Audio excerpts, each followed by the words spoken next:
Սուր հոբարներ։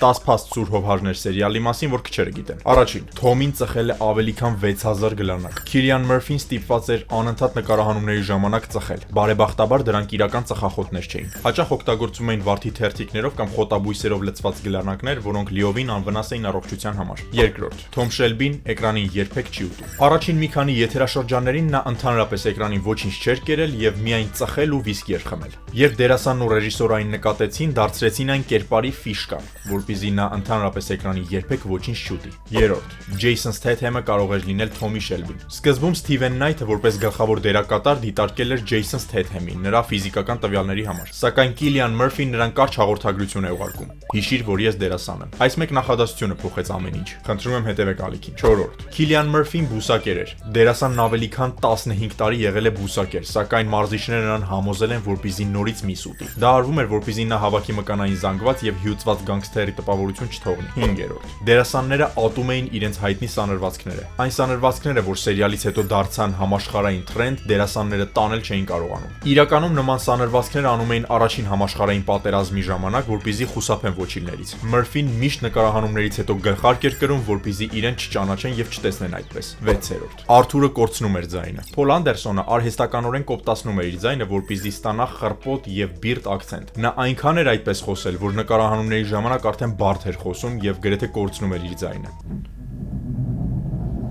Մտեք։ 7-րդ, Սնուփ Դոգի գաղտնի հանդիպումը։ Рэփեր Սնուփ Դոգը սերիալի այնպիսի մոլի սիրահար էր, որ 3 ժամ տևողությամբ մասնավոր հանդիպում էր կազմակերպել Սթիվեն Նայթի հետ։ Նա ասել է, որ սերիալն իրեն հիշեցնում էր իր երիտասարդ տարիները եւ գանգստերական մշակույթը։ 8-րդ, նկարահանման հրապարակում կրակն ու կայծերը հաճախ իրական էին։ Ստեղծողներն այնքան էին կարևորում արդյունաբերական Բիրմինգհեմի մթնոլորտը, որ ֆոնին մեծ քանակությամբ պրակտիկ էֆեկտներ էին օգտագործում, այդ թվում բաց կրակ։ 9-րդ, գլխարկների մեջ կարված ածելիները պարզապես լեգենդներ են։ Այդ ժամանակաշրջանում ածելիները չափազանց թանկ հաճույք էին, եւ դրանք պարզապես շքեղություն կլինեին փողոցային ավազակախմբերի համար, այնպես որ մականունը պարզապես առաջացել է նրանց գլխարկների ոճից։ Եվ 10-րդ, Սուր հոբարները ապրել են ավելի վաղ։ Իրականում Peaky Blinders ավազակախումբը գոյություն է ունեցել, բայց նրանք գործել են 1890-ականներին, ոչ թե 1920-ականներին։ Մեկնաբանություններում գրեք ձեր սիրած ֆիլմերը, որպեսզի անդրադառնանք, եւ հետևեք ալիքին, դեռ շատ ֆիլմերից ենք խոսելու։